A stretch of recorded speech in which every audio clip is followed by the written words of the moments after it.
नमस्कार साथियों, स्वागत है आप सभी का खान ग्लोबल स्टडीज की इस करंट अफेयर की क्लास में। कैसे हैं आप सभी?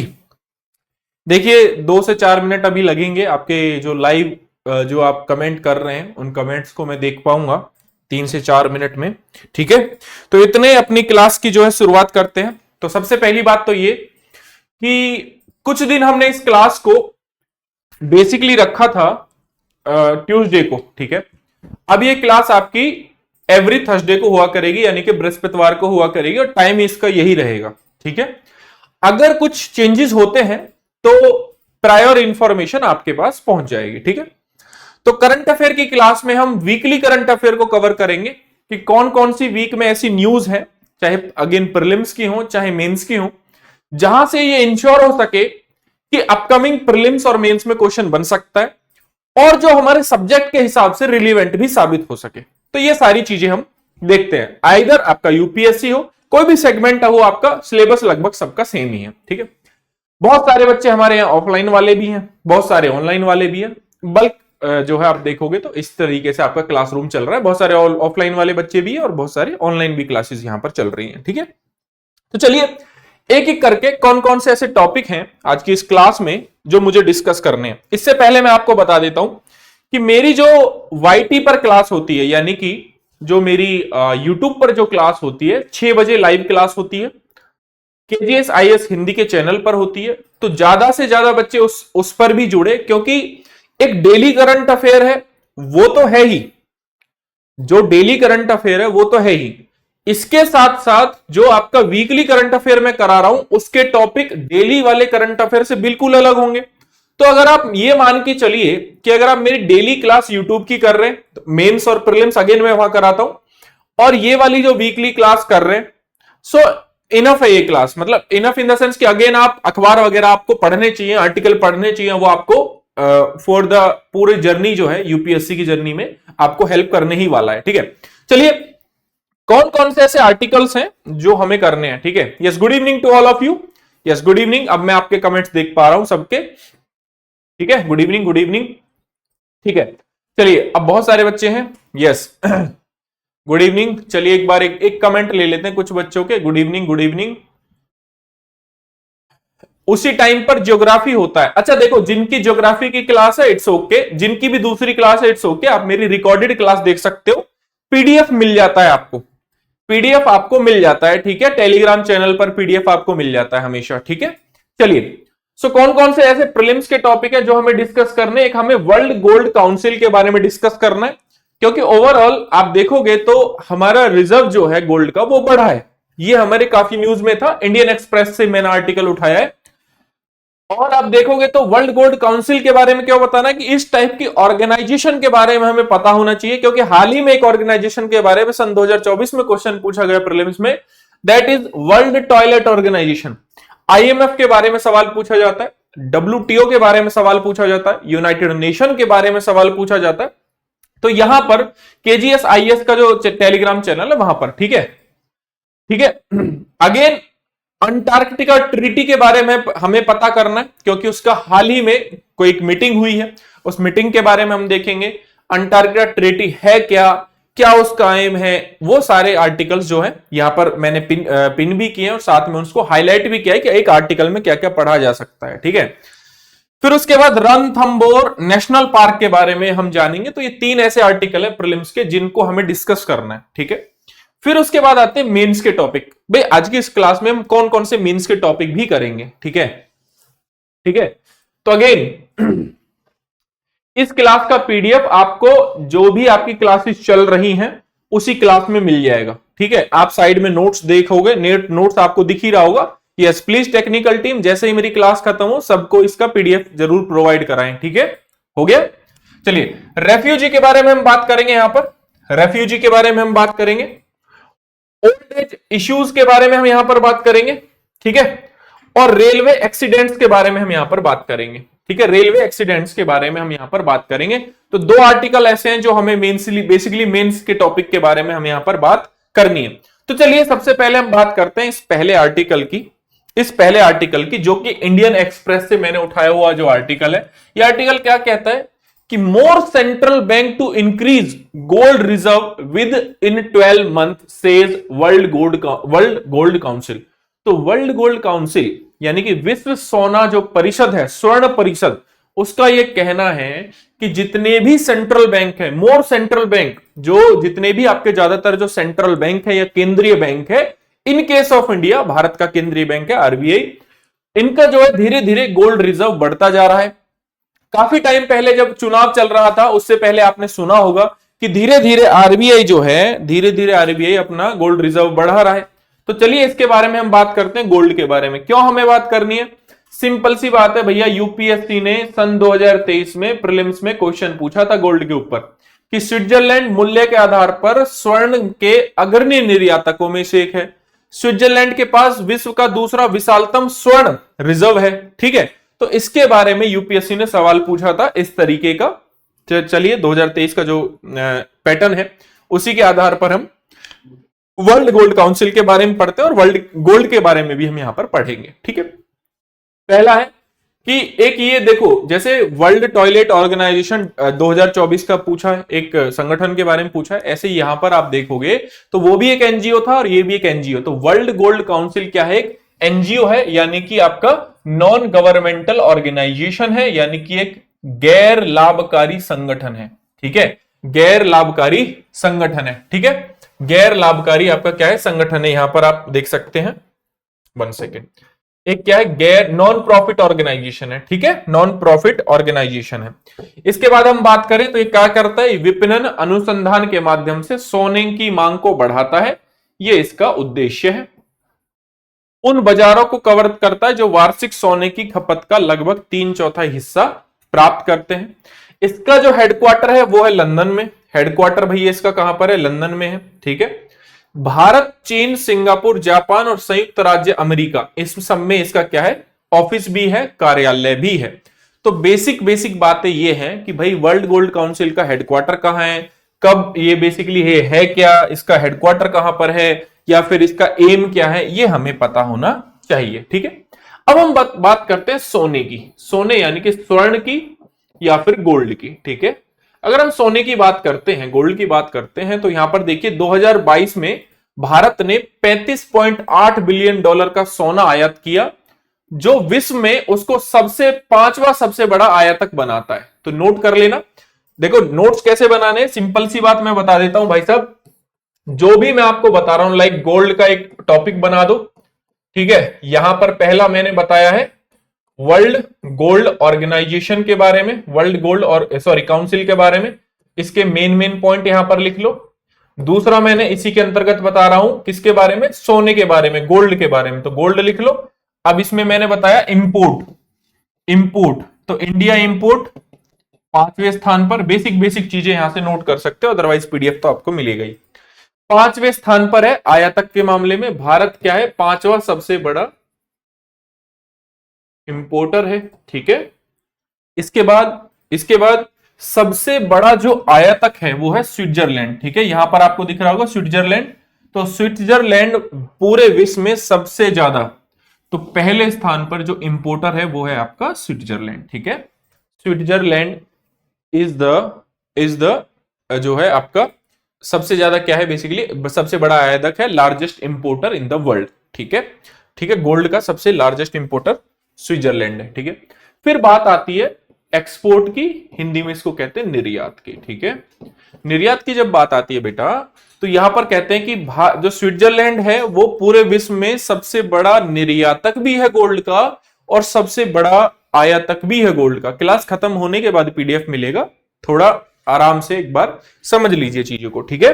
तो स्विट्जरलैंड है वो दुनिया का सबसे बड़ा एक्सपोर्टर भी है और सबसे बड़ा इंपोर्टर भी है, किसका? गोल्ड का। दोनों में पहले स्थान पर है, ठीक है।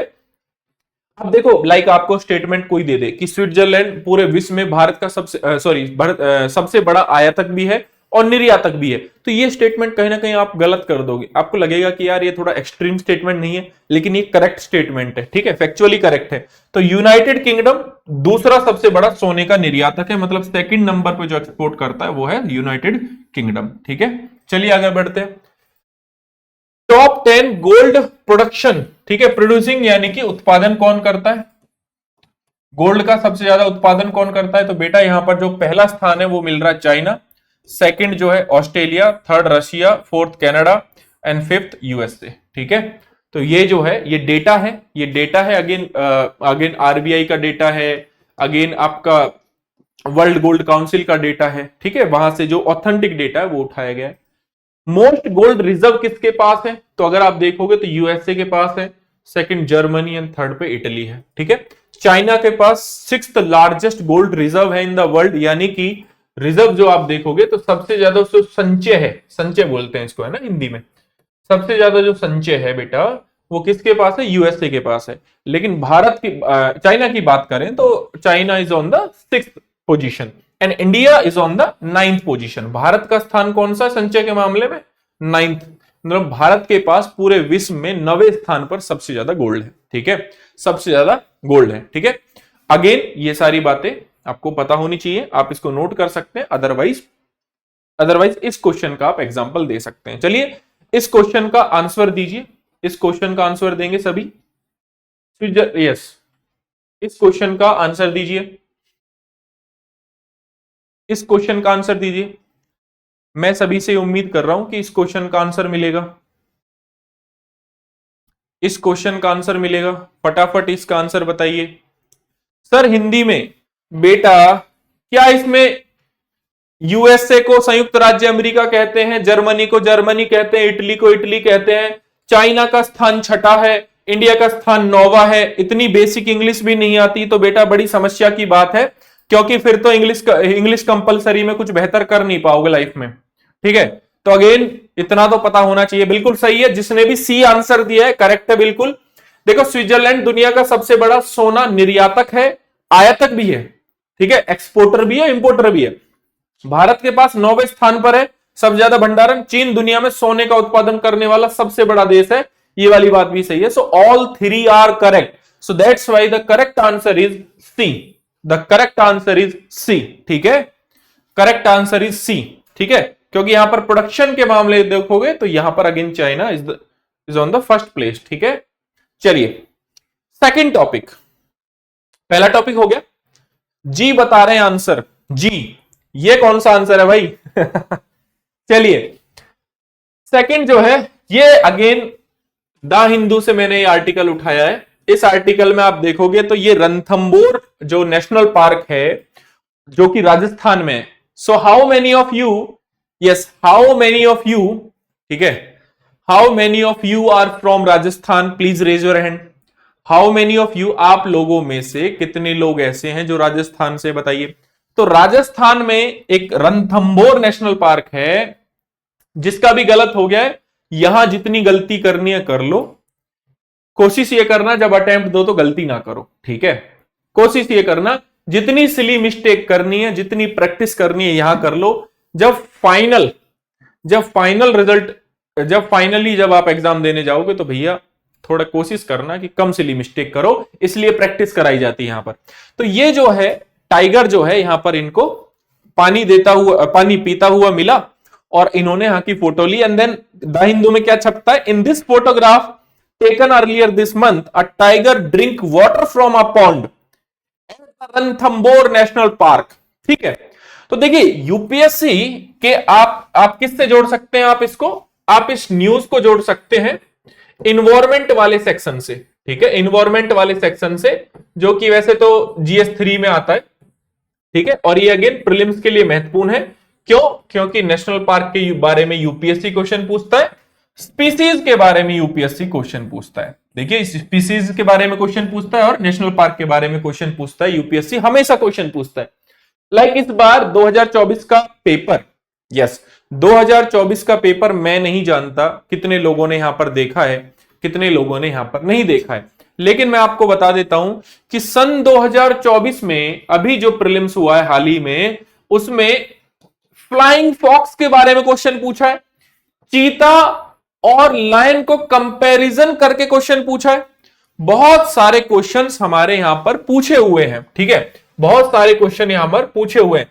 ऐसे नेशनल पार्क के बारे में यूपीएससी हमेशा क्वेश्चन पूछता है। तो चलिए रणथंभौर नेशनल पार्क के बारे में पढ़ लेते हैं, ठीक है। रणथंभौर नेशनल पार्क के बारे में पढ़ लेते हैं। तो रणथंभौर नेशनल पार्क देखिए राष्ट्रीय उद्यान उत्तर भारत के सबसे बड़े राष्ट्रीय उद्यानों में से एक है, ठीक है। तो नेशनल पार्क जो है कहां पर है, राजस्थान के सवाई माधोपुर से। So how many of you are from Rajasthan? Anjana said that कि sir I am from Rajasthan. Okay बेटा, okay. And how many of you are from Sawai Madhopur? Sawai Madhopur से हम सवाई माधोपुर में गए हैं एक बार हम, है ना, ठीक है।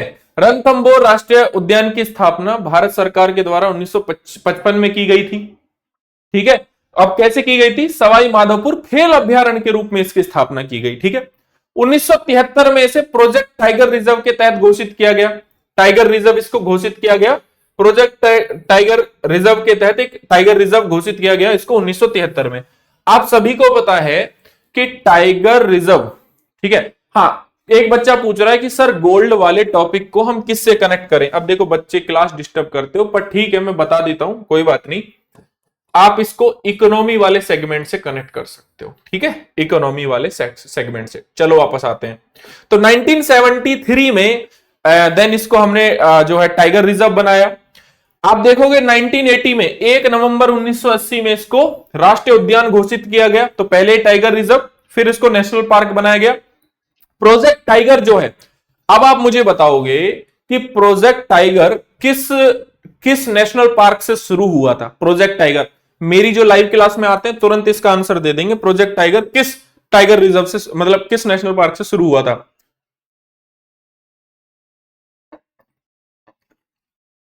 हाँ, गोल्ड वाला आप इकोनॉमी वाले सेगमेंट से जोड़ सकते हो, वहां से क्वेश्चन आता है, ठीक है। यस, प्रोजेक्ट टाइगर, ठीक है। और ये अरावली और विंध्यन रेंज है, आपको पता है, आपने सबने अगर ज्योग्राफी पढ़ी हो तो अगेन जो है आपका देखोगे तो दिल्ली तक ये रेंज फैली हुई है, राजस्थान दिल्ली तक फैली हुई है। अरावली विंध्यन पर्वत, ठीक है, विंध्यन पर्वत की श्रृंखलाओं के संगम पर ये स्थित है, ठीक है। यस सर, पूछा है। और प्रोजेक्ट टाइगर पर भी यूपीएससी ने क्वेश्चन पूछा है, गिर नेशनल पार्क पर भी यूपीएससी ने क्वेश्चन पूछा है। बेटा क्यों नहीं गिर नेशनल पार्क? हाँ, उत्तराखंड सही आंसर दे रहे हो, बिल्कुल उत्तराखंड सही कह रहे हो, कह रहे गुद्दुदवा। गिर नेशनल पार्क पे यूपीएससी ने क्वेश्चन पूछा है, लेकिन जब पूछा था जब वहां के जो लायन थे ना गिर नेशनल पार्क के, क्योंकि एशियाटिक लायन वही मिलते हैं, और उनको एक बीमारी हुई थी दैट इज सीडीवी, जो कैनाइन डिस्टेंपर वायरस, क्या नाम था उनका? कैनाइन डिस्टेंपर वायरस नाम की उनको बीमारी हुई थी कुत्ते खाने की वजह से। उसके बिहाफ पर यूपीएससी ने क्वेश्चन पूछा था, ठीक है। यस, अगेन आप बात करोगे तो यहां पर आपको रणथंभौर नेशनल पार्क यहां पर आपको इस लोकेशन में देखने को मिल जाएगा। चलिए और बात करते हैं, कौन सी नदियां इसके आसपास है? ठीक है भाई, रणथंभौर के पास चंबल नदी है, एक बनास नदी है। बनास नदी तो राजस्थान की ही है। कौन कौन सी झीलें जो हैं या तालाब जो हैं जो आपको रणथंभौर के पास मिलेंगे या उसके अंदर मिलेंगे? एक तो है पदम तालाब, राजबाग तालाब और मलिक तालाब। क्योंकि यूपीएससी जिस हिसाब से छोटी से छोटी इंफॉर्मेशन के अंदर घुसता जा रहा है, सो इट इज पॉसिबल। देखो क्या क्वेश्चन पूछता है यूपीएससी, क्या चीता दहाड़ता है? ये क्वेश्चन पूछता है यूपीएससी। जैसे शेर है वो दहाड़ता है, क्या चीता दहाड़ता है क्या? अब ये छोटी इंफॉर्मेशन है नहीं है। 2023 में पूछता है कि गिलहरी क्या गड्ढा बना के रहती है क्या? ये छोटी से छोटी इंफॉर्मेशन, मिनिमम जो इंफॉर्मेशन है वो आपको होनी चाहिए, वो आपको होनी चाहिए। क्योंकि अदरवाइज अगर आपसे क्वेश्चन पूछा गया और आप उसमें लैग कर गए तो यस, कॉर्बेट नेशनल पार्क, बिल्कुल सही बात है। कॉर्बेट नेशनल पार्क जहां पर बेयर ग्रिल और मोदी जी ने एक अच्छा वो भी करा था, आप देखोगे तो एक इन्वायरमेंट को जागरूक करने के लिए, ठीक है। तो पदमताल, बाग तालाब और मलिक तालाब वहां पर है। आप देखोगे तो यहां पर कौन सी वनस्पति है बेटा? यहां पर है धोक वनस्पति, ठीक है, यहां का प्रमुख पौधा है। ये मैंने क्यों शामिल किया? मैंने इसलिए शामिल किया क्योंकि यूपीएससी ने एक बार सवाल पूछा खेजड़ी वृक्ष के बारे में। खेजड़ी वृक्ष के बारे में पूछा कि नहीं पूछा? देखो आई डोंट नो आप में से कितने लोग ऐसे हैं जिनको यूपीएससी के प्रीवियस ईयर के क्वेश्चंस याद हैं या नहीं है, बट मुझे तो टिप्स पे है बेटा, मुझे तो टिप्स पे है कि कौन कौन से क्वेश्चन यूपीएससी ने प्रीलिम्स में पूछे हुए हैं। तो बेटा धोक सबसे प्रमुख पौधा है इस रणथंभौर नेशनल पार्क का, और ये उष्ण कटिबंधीय पौधा है, ठीक है। और सबसे ज्यादा वनस्पति में सबसे ज्यादा यही मिलता है यहां पर, ठीक है। इसके बाद नीम, बरगद और पीपल के पेड़ है। जीव जंतु की बात करें तो पैंथरा टाइग्रिस, भारतीय या बंगाल बाघ है ना। जंगली जानवर में तेंदुआ, नीलगाय, जंगली सुअर, सांभर, ठीक है, लकड़बग्गा, सुस्त भालू और चीतल। चीतल इज लाइक अ डियर, ठीक है।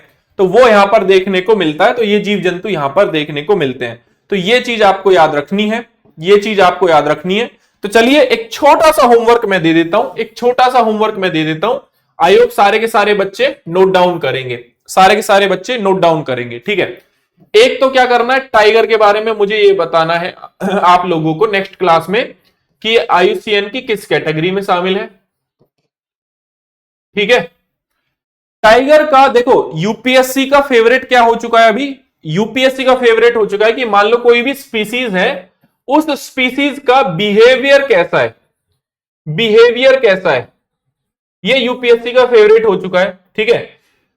बिहेवियर इन द सेंस कि वो किस तरीके से दहाड़ता है, नहीं दहाड़ता है, या फिर अपना एरिया को कैसे उसको नोटिफाई करता है कि ये वाला एरिया मेरा एरिया, ग्रुप में रहता है, सिंगल रहता है। जैसे आज की मेरी लाइव क्लास में कौन कौन था, आज मैंने अब आज की क्लास में ही मैंने लेपर्ड बताया। क्यों? क्योंकि बनेरू घट्टा जो नेशनल पार्क है उसमें सबसे बड़ा जो सफारी है, पूरे भारत का सबसे बड़ा लेपर्ड सफारी का उद्घाटन हुआ है।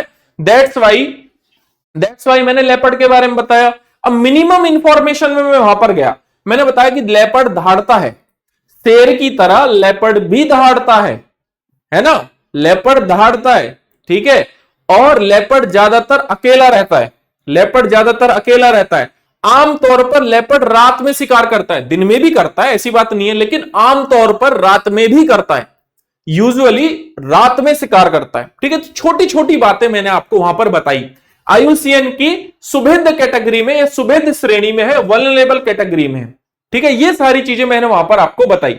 तो छोटी छोटी चीजें टाइगर के बारे में आपको पता करनी है, जो कि आपको पता कैसे लगेगी, आप टाइगर के बारे में जो भी ऑथेंटिक साइट है गवर्नमेंट ऑफ इंडिया की, आप गूगल करके देखोगे तो वहां से पता लगेगा, और नोट्स में आप ऐड करोगे, मैं आपसे पूछूंगा, ठीक है। चलिए, ऑफकोर्स चीता भागेगा, ऑफकोर्स कह रहा है कि सर चीता और लेपर्ड अगर एक साथ दौड़ेंगे तो कौन तेज भागेगा, बेटा चीता भागेगा, इसमें कोई डाउट ही नहीं है, ठीक है। चलिए नेक्स्ट आर्टिकल जो हमें डिस्कस करना है, that is the last continent must be remain a pristine wilderness, ठीक है। तो ये जो है यहां पर जो है, ये जो आर्टिकल है ये अंटार्कटिका ट्रीटी से संबंधित। अब ये आर्टिकल न्यूज में क्यों आया था, ये आर्टिकल न्यूज में क्यों आया था, सबसे पहले इसकी महत्ता हम समझते हैं, सबसे पहले इसकी महत्ता हम समझते हैं। और आप इसको कनेक्ट कर सकते हो, आप इसको कनेक्ट कर सकते हो इंटरनेशनल ऑर्गेनाइजेशन से, ठीक है, अंतरराष्ट्रीय संगठनों से इसको कनेक्ट कर सकते हो। अंतरराष्ट्रीय संगठनों पे हमेशा यूपीएससी क्वेश्चन पूछता है, चाहे आपका WTO हो, चाहे IMF हो, चाहे वर्ल्ड टॉयलेट ऑर्गेनाइजेशन हो, चाहे UN हो, चाहे इसके अलावा लाइक G20 हो, लाइक ब्रिक्स हो, यहां से यूपीएससी हमेशा क्वेश्चन पूछता है, ठीक है। अब ये न्यूज में क्यों था, क्योंकि भारत ने पूरे जब से अंटार्कटिका ऑर्गेनाइजेशन बनी है, दूसरी बार इसकी अध्यक्षता की है, और इसका 46 समिट हुआ है। उस 46 समिट की अध्यक्षता भारत ने की है, कहां पर, कोची में। यहां पर आप देखोगे कहां पर, कोची में। पहले मैं आर्टिकल में क्या महत्वपूर्ण है वो समझा देता हूं। सेम चीज मैंने सभी के लिए हिंदी में भी लिखी है, हिंदी वाला भी मैं आपको बता दूंगा, लेकिन एक आर्टिकल, एक अखबार हमें क्यों पढ़ना चाहिए वो यहां से पता लगेगा आपको, ठीक है। तो लाइक अंटार्कटिका पार्लियामेंट जो है, अंटार्कटिका जो ट्रीटी है उसका 46वां सेशन हुआ, हिंदी में भी लिखा हुआ है आगे मैंने सारा। इस 46वें सेशन को 20 से 30 मई के बीच कहां पर, कोची में इसको किया गया, ठीक है। The national centre for polar ocean research Goa through the ministry of earth science, है ना, पृथ्वी और विज्ञान मंत्रालय, हैज ऑर्गेनाइज द मीटिंग। तो अगर आपसे पूछे कि पृथ्वी और विज्ञान मंत्रालय ने क्या इस मीटिंग को ऑर्गेनाइज किया था, यस बिल्कुल करेक्ट है, ठीक है। National centre for polar ocean research, has organized the meeting and will be attended by 56 member country of Antarctica Treaty। तो टोटल कितने हैं भारत को मिला के? टोटल 57 है, ठीक है। अब देखोगे यहां पर लास्ट टाइम इंडिया ने कब इसको वो करा था, कब इसको बेसिकली अध्यक्षता इसकी कब की थी लास्ट टाइम? तो भारत ने लास्ट टाइम इसकी अध्यक्षता जो है वो करी थी 2007 में, 2007 में, ठीक है। और कहां पर हुई थी बेटा? लास्ट जो है न्यू दिल्ली में हुई थी, नई दिल्ली में हुई थी, ये वाली बात याद रखनी है। और उसके बाद हमने कौन सा सेशन करा है? सीधा हमने 46 सेशन को क्या करा है? सीधा होल्ड अध्यक्षता उसकी करी और कोची में करी है, ठीक है। अंटार्कटिका ट्रीटी के बारे में यहां पर इस आर्टिकल में बताया हुआ क्या है। अंटार्कटिका ट्रीटी, 12 देशों ने अंटार्कटिका ट्रीटी को साइन किया 1 दिसंबर 1959 को, 1 नवंबर 1959 को, ठीक है। 1 दिसंबर 1959 को अंटार्कटिका ट्रीटी, ठीक है बेटा। रितिका गुप्ता, आपको इसका पीडीएफ मिलेगा, वहां से सारी चीजें नोट कर लेना। अभी इसको समझो, जितना हो सके समझो। जिसकी स्पीड मैं बता देता हूं, यहां पर जितने भी बैचेस चल रहे हैं, मल्टीपल बैचेस में मेरी क्लास चल रही है फ्रॉम द सेम टाइम, ठीक है, सेम टाइम पर। But I will tell you guys, जिनकी स्पीड कम है अपनी स्पीड बढ़ाओ। अदरवाइज 10 नंबर का क्वेश्चन आपको 7 मिनट में लिखना है, 250 वर्ड 150 वर्ड आपको लिखने हैं। प्रीलिम्स में, सीसेट में हमेशा टाइम की कमी होती है, जीएस की टाइम की कमी हो जाती है सबको। अगर आज आपने अपने टाइम को नहीं बढ़ाया तो of course you will lose one day, ठीक है, आप हार जाओगे गेम। स्पीड बढ़ाओ, अपने आप को स्मार्ट बनाओ, स्पीड बढ़ाओ, मेहनत करो, ठीक है। चलिए वापस आते हैं। ट्रीटी केम इनटू फोर्स, मतलब ये ट्रीटी कब से लागू होती है? 1961 से लागू होती है। लाइक आपसे यूपीएससी में ये सवाल भी कभी कभी बनता है, एक स्टेटमेंट बनती है कि ये साइन तो इस दिन हुई थी, क्या ये ओवरऑल आप देखोगे तो ये जब फोर्स में कब आई? 1961 में, ठीक है। टोटल 56 कंट्रीज के मेंबर हैं, ठीक है। In 1983 including India, in 1980 has joined since then. Bharat ने इसको कब ज्वाइन किया था बेटा? 1983 में। लिख लो, भारत ने इसको कब ज्वाइन किया था? भारत ने इसको ज्वाइन किया था 1983 में, ठीक है। फिर उसके बाद क्यों आर्टिकल पढ़ना चाहिए? इस आर्टिकल का मतलब समझो आप, ठीक है, इस आर्टिकल का मतलब समझो आप।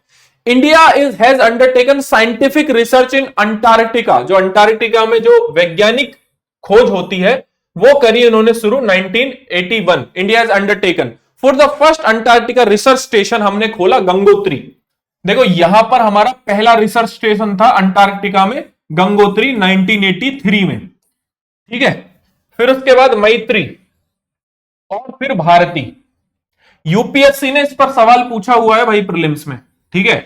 दक्षिण गंगोत्री, मैत्री और भारती ये हमारी अंटार्कटिका ट्रीटी में है। ये हमारी अंटार्कटिका में रिसर्च स्टेशन है जो कि ओवरऑल जलवायु हो गया, इन्वायरमेंट हो गया, किस टाइप से वर्ल्ड चेंज हो रहा है, इस टाइप की रिसर्च यहां पर जाकर ये करते हैं। Bharati is the new, of course Bharati is the new. Mohit Kumar पूछ रहे कि अंटार्कटिका ट्रीटी क्या है? पूरी रामायण चली गई एंड देन ही सेड कि सर सीता का बाप कौन है, ठीक है। अंटार्कटिका ट्रीटी ही बता रहे हैं बेटा कि 12 देशों ने एक साथ अंटार्कटिका के बारे में कि भाई यहां पर इसका मिलिटराइजेशन नहीं होगा, इस पर मिनरल एक्सप्लोरेशन नहीं होगी, कोई एक्सपेरिमेंट नहीं होगा, न्यूक्लियर एक्सप्लोजन हम यहां नहीं करेंगे, इसको हम एज अ रिसर्च स्टेशन की तरह हम यूज करेंगे, बाकी इसको हम नुकसान नहीं पहुंचाएंगे। ये 12 देशों ने कहा। धीरे धीरे इससे में और देश जुड़े, ठीक है, और देश इसमें जुड़े। तो ये थोड़ी थोड़ी चीजें याद रखा करो, ठीक है। 1989 अगेन फिर मैत्री बनाया और फिर उसके बाद हमने बनाया, आप देखोगे भारती यहां पर, ठीक है, 2012 में भारती। तो जिसने भी कहा है ऑफ कोर्स बेटा यू आर राइट कि sir Bharati is the new, ठीक है।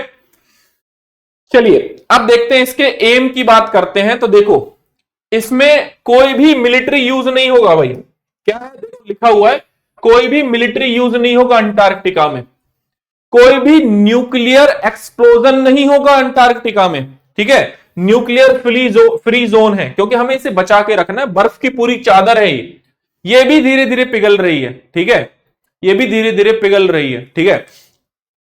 एंड देन अब देखो यहां पर कोई भी मिनरल का एक्सप्लोरेशन नहीं होगा। भविष्य में कोई स्टेटमेंट ये मिलता है ना कि यहां पर क्या मिनरल का एक्सप्लोरेशन हो सकता है? नहीं, संभव नहीं है। केवल और केवल साइंटिफिक रिसर्च हो सकती है, केवल और केवल साइंटिफिक रिसर्च हो सकती है। Of course Dakshin Gangotri was decommission Bhavana Bhardwaj, Bhavana Bhardwaj, you are right बेटा, Dakshin Gangotri was D commission, ठीक है। तो अगेन ये सारी चीजें आपको पता होनी चाहिए। तो अगेन हिंदी में ये सारी चीजें लिखी हुई है, बस थोड़ा सा इसमें चेंज करना है कि अकॉर्डिंग टू द आर्टिकल यहां पर कितने, इंडिया को मिला के 56 कंट्रीज हैं, ठीक है, इंक्लूडिंग इंडिया लिखा हुआ था। तो यहां पर आपने देखा कि वहां पर इसको, अब देखो क्या है, केवल शांतिपूर्ण तरीके से इसका उपयोग किया जाएगा। अंटार्कटिका में अंतरराष्ट्रीय वैज्ञानिक सहयोग सुगम बनाना, अंटार्कटिका में कोई भी परमाणु विस्फोट, रेडियोधर्मी अपशिष्ट निपटान और सैन्य तैनाती सभी क्या है, यहां निषिद्ध है या प्रतिबंधित है इस आर्टिकल के अनुसार। ये प्रावधान है, ये प्रावधान है, ठीक है।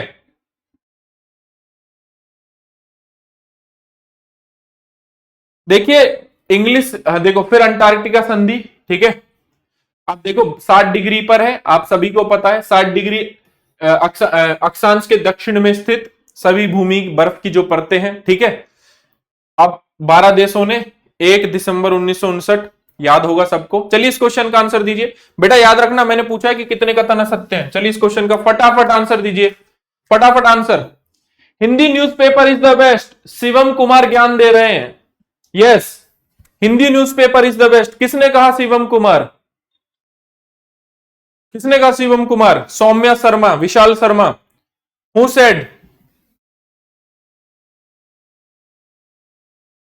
किसने कहा भाई कि Hindi paper newspaper is the best?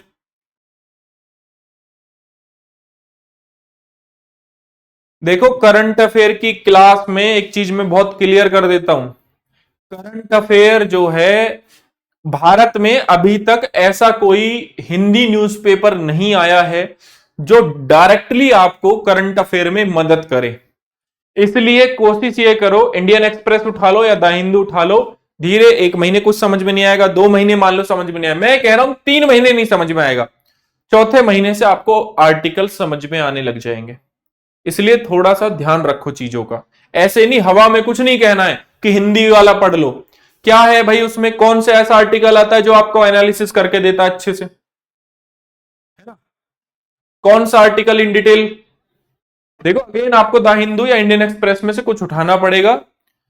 जिस दिन अगर हिंदी का ऐसा कोई अखबार आता है जो डायरेक्टली हेल्प करेगा आपके एग्जाम में, मैं आपको जरूर बता दूंगा, ठीक है। तो जब तक कोई चीज बोली ना जाए तो भैया जरा ज्ञान की सीमाएं अपनी सीमित रखें, ठीक है। अदरवाइज देखो जो आपको पढ़ना है वो आप पढ़ोगे, वो आप पृथ्वी पर जो भी व्यक्ति आपसे जो कहेंगे वो उनकी बात आप नहीं मानोगे, ठीक है। अगेन इसे अंटार्कटिका संसद के नाम से जाना जाता है, ये बिल्कुल सही है, वॉशिंगटन, ठीक है। भारत ने आखिरी बार नई दिल्ली में 2007 में इसकी मेजबानी की थी, तो D is the correct answer. सारे के सारे करेक्ट हैं, सारे के सारे करेक्ट है, क्योंकि यहां पर है असत्य पूछा है। 1 दिसंबर 12 देशों द्वारा वॉशिंगटन में अंटार्कटिका संधि पर हस्ताक्षर किए, आखिरी बार इसने मेजबानी नई दिल्ली में 2007 में की, बिल्कुल सही है, D is the correct answer. B क्यों कह रहे हो? देखो इंडियन एक्सप्रेस भी अच्छा है, द हिंदू भी अच्छा है बेटा। मैंने बोला कितने गलत हैं, कितने असत्य हैं, एक भी असत्य नहीं है, सारे के सारे सत्य हैं, तो डी होगा। सी क्यों होगा? अरे कितने असत्य हैं भाई, सारे के सारे सही हैं, तो डी नहीं होगा। दैनिक जागरण नहीं, अगर होता तो मैं बोल देता, अगर होता ना कि दैनिक जागरण है तो मैं बोल देता, ठीक है। डी होगा बेटा, डी मतलब डी, डी मतलब डी।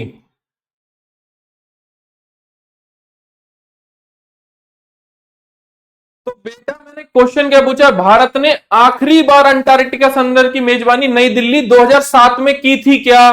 बिल्कुल 2007 में आखिरी बार करी थी, इस बार करी है ना, इस बार करी है वो ठीक है, लेकिन आखिरी बार 2007 में करी थी ना, ये मैं पूछना चाह रहा हूं, ठीक है।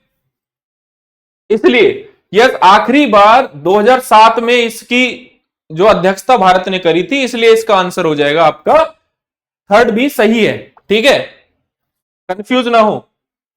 चलिए मेंस के हिसाब से एक आर्टिकल है वो है रेल एक्सीडेंट्स, मेंस के हिसाब से देखेंगे।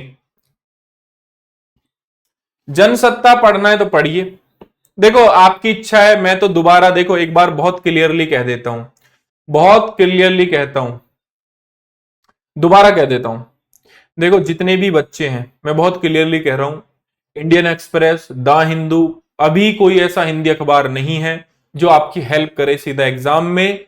सो अगर आपको मानना है तो आप मानिए, क्योंकि आप इतने इनफ मैच्योर बच्चे हो चुके हो कि आपको एक बार समझाएं तो हो सकता है कि आप समझ जाएं चीजों को अच्छे से। हाँ बेटा, सब कवर हो जाएगा एक हफ्ते में। ठीक है, ठीक है, यस। सूर्य आरती कह रहे हैं कि ऑप्शन आप देख लो। ठीक है, ओके, ठीक है। देखो, मैंने यहां पर बताया है आपको, यहां पर मैंने आपको बताया था, देखो कि India had last hosted the ATCM in New Delhi in 2007, in 2007।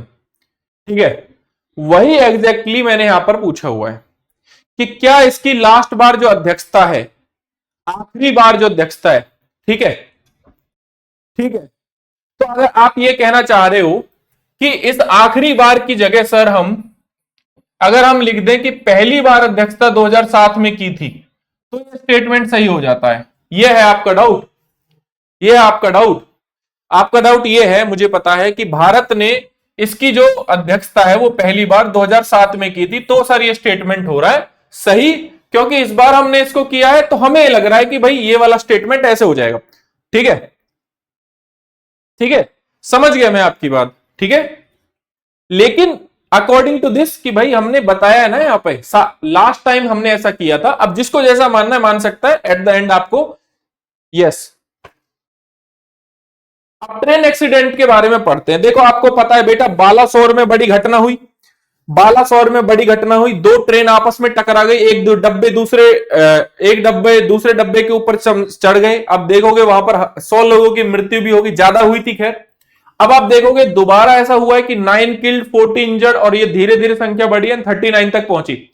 तो इंडिया में ऐसा क्यों होता है, बार बार ट्रेन जो है आपस में टकरा रही है, ठीक है, टकरा रही हैं। ठीक है, अगेन अगर सूर्य आरती यादव, अगर डी ऑप्शन नहीं होगा तो कोई बात नहीं, ज्यादा बहस करने की आवश्यकता नहीं है बेटा।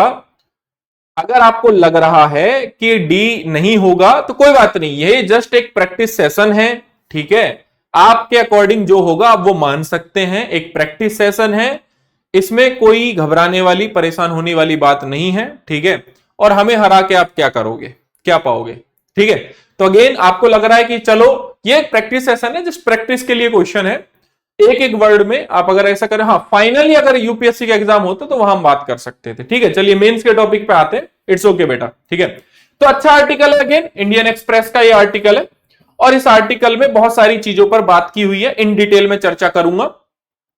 तो ओवरऑल आप रेल एक्सीडेंट पर सबसे पहले हमारे पास डेटा होना चाहिए, रेल एक्सीडेंट पे हमारे पास डेटा होना चाहिए। तो डेटा यह बताता है कि 288 लोग मरे थे बालासोर की घटना में, और 1000 लोग इंजर्ड हुए थे। फिर ये जो वेस्ट बंगाल की जो घटना हुई है, इसमें 39 लोगों की डेथ हो गई थी, 39 लोगों की डेथ हो गई थी। ठीक है, तो अगेन यहां पर देखोगे तो ओवरऑल, ओवरऑल देखिए यहां पर ये जो डेटा है, ये जो डेटा है, ये अगेन द हिंदू और इंडियन एक्सप्रेस का ही डेटा है, कि पहले जो है जब 1990-91 था तो हमारे पास ज्यादा ट्रेन एक्सीडेंट्स हुआ करते थे, लेकिन धीरे धीरे ट्रेन एक्सीडेंट्स क्या हो गए, कम हो गए। समय के साथ, समय के साथ, समय के साथ ट्रेन एक्सीडेंट ड्रास्टिकली कम तो हुए, लेकिन आज जीरो नहीं हुए। पहली बात तो ये, इतना हमें टेक्नोलॉजिकल लेवल पर हम इतना डेवलप होने के बाद भी। ठीक है, अब फेलियर ऑफ स्टाफ की वजह से, फेलियर ऑफ रेलवे स्टाफ की वजह से 55% जो है, 55% जो आप देखोगे तो फेलियर ऑफ स्टाफ की वजह से आपके एक्सीडेंट होते हैं। ये डेटा है हमारे पास, आप इसको यूज कर सकते हो। ठीक है, इस डेटा को यूज कर सकते हो। चलिए, क्या क्या कारण है भारत में ऐसे जिसकी वजह से रेलवे के एक्सीडेंट होते हैं, क्या क्या कारण है। सबसे पहला कारण जो हमें दिखाई देता है, दैट इज मानवीय भूल। ठीक है, जो ट्रेन संचालक होते हैं, जिनकी सिग्नलिंग होती है, कर्मचारी जो होते हैं, रखरखाव कर्मचारी द्वारा कुछ गलतियां, कोताही बरती जाती हैं, सुरक्षा प्रोटोकॉल की अनदेखी, दूरी का गलत अनुमान लगाना, सुरक्षित गति से ट्रेन को चलाना, मानक संचालन प्रक्रियाओं का पालन न करना, ये चीजें शामिल हैं। सबसे पहला कारण ये है। देखो मैं इतना बता देता हूं, जो भी इस क्लास में जो भी बच्चे अवेलेबल हैं, मैं गारंटी देता हूं इस बात की कि बहुत सारे बच्चों को टिप्स पे चीजें होंगी कि यार रेल एक्सीडेंट इस वजह से होते होंगे, लेकिन उसको ऑर्गेनाइज करना, एक स्ट्रक्चर में लेके आना, ये बड़ी बात है। ठीक है, ठीक है। यस, प्राकृतिक घटनाएं हैं मेरे पास, उसका भी एग्जांपल है प्रेम कुमार पन्ना वाले, पन्ना वाले। ठीक है, तो अगेन एक बच्चा कुछ मैसेज कर रहा है, चलिए इसका मैसेज मैं देख लेता हूं एक बार। ठीक है,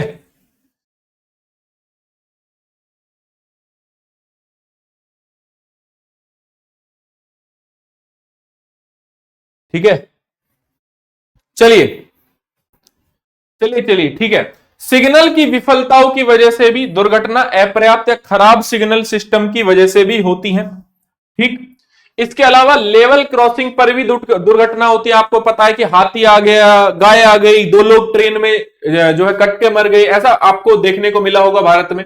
भारत में लेवल क्रॉसिंग पर दुर्घटनाएं होती है, बड़ी चिंता का विषय है। आप देख रहे हो दिल्ली जैसे या किसी कभी कभी तो ट्रेन दो बस्तियों के बीच जाती है, ट्रेन कभी कभी दो बस्तियों के बीच जा रही है। ठीक है, दो बस्तियों के बीच यहां पर जाती है। ठीक है, तो ये तब होता है जब कार, पैदल यात्री अनधिकृत या खराब तरीके से प्रतिबंधित रेलवे क्रॉसिंग को पार करने की कोशिश करते हैं। आपने इंस्टा पे बहुत वीडियो देखी होंगी। यहां पे क्या होता है कि एक बाइक वाला है, वो जो बाइक वाला है, ठीक है, यहां पर एक डंडा रखा हुआ है कि ऐसे क्रॉस करके नहीं जाना। भाई साहब क्या करता है, बाइक और खुद नीचे से निकाल लेता है। तो आपने बाइक के एक्सीडेंट भी कई बार देखे होंगे। ठीक है, उपकरण विफलता, दुर्घटना जब होती है लाइक ब्रेक, पहिए, कपलिंग या लोकोमोटिव जैसे महत्वपूर्ण उपकरण अगर विफल हो जाए। प्राकृतिक आपदा, लाइक आपकी बहुत ज्यादा लाइक आपका तूफान आ गया, भूकंप आ गया, इसकी वजह से भी, प्राकृतिक विफलताओं की वजह से भी हमें एक्सीडेंट देखने को मिलते हैं। तो एक एक्सीडेंट है प्राकृतिक आपदाओं की वजह से 23, हालांकि इसके ऊपर डॉक्यूमेंट्री भी बनी है। ठीक है, यस, आत्महत्या भी करते हैं लोग, बिल्कुल। इसके ऊपर डॉक्यूमेंट्रीज भी बनी है। क्या डॉक्यूमेंट्री बनी है इस थीम के ऊपर? तो Pamban Dhanushkodi passenger train was washed away by the Rameswaram cyclone killing over 126 passenger on board. 23 दिसंबर 1964 को यह हुआ। 23 दिसंबर 1964 को। किसी को डॉक्यूमेंट्री देखनी तो देख लेना। उस डॉक्यूमेंट्री में देखो, मैंने जब वो देखी तो मुझे यह पता लगा कि उस ट्रेन में जो एक्सीडेंट हुआ था वो इस वजह से हुआ था कि ट्रेन जहां मान लीजिए कहीं किसी पुल पर रुकी थी और सबने खिड़कियां बंद कर ली थी, तो जो एयर थी वो पास नहीं हो रही थी और एयर इतनी स्पीड में थी कि उसने ट्रेन को इधर पलटा दिया। एक कारण, और भी बहुत सारे कारण हो सकते हैं, लेकिन ये एक कारण है कि रामेश्वरम साइक्लोन की वजह से। इसको आप एज अ एग्जाम्पल यूज करोगे ना, आपको अच्छे मतलब कहीं ना कहीं 0.5 का फायदा हो जाएगा। ठीक है, क्या क्या हमने कदम उठाए हैं भाई इसके लिए? हमने क्या कदम उठाए? पहले तो हमने कवच सिस्टम बनाया है। कवच सिस्टम याद है? कवच सिस्टम याद है कि दो ट्रेनों को आपस में टकराने से रोकेगा। बालासोर की जो घटना थी, यस, बालासोर की जो घटना थी वो दो ट्रेन आपस में टकराने की वजह से हुई। हालांकि कवच सिस्टम पहले भी था, कवच सिस्टम पहले भी था। अरे बेटा क्लास तो खत्म होने दो तभी तो नोट्स आएंगे, कैसी बातें करते हो यार। तो कवच सिस्टम पहले था। ये क्या करेंगे कि ट्रेन को एक सर्टेन डिस्टेंस पर रहकर ट्रेन एक दूसरे से पहले ही रुक जाएंगी। ठीक है, तो कवच सिस्टम को हमने इंट्रोड्यूस किया। हालांकि देखो ट्रेन फिर भी यहां पर एक्सीडेंट हो गया, मतलब अच्छे से हमने इंप्लीमेंट नहीं किया चीजों का। प्रौद्योगिकी यानी टेक्नोलॉजी का उपयोग करेंगे कि भारत रेल ने सुरक्षा के सुधार के लिए प्रौद्योगिकी को लागू किया है। खराब मौसम के दौरान टकराव, पटरी से उतरने, दुर्घटना को रोकने के लिए ट्रेन सुरक्षा और चेतावनी प्रणाली, ट्रेन टक्कर बचाव प्रणाली और कोहरा सुरक्षा उपकरण जैसी तकनीकी पेश की है। राष्ट्रीय रेल सुरक्षा कोष बनाया गया है।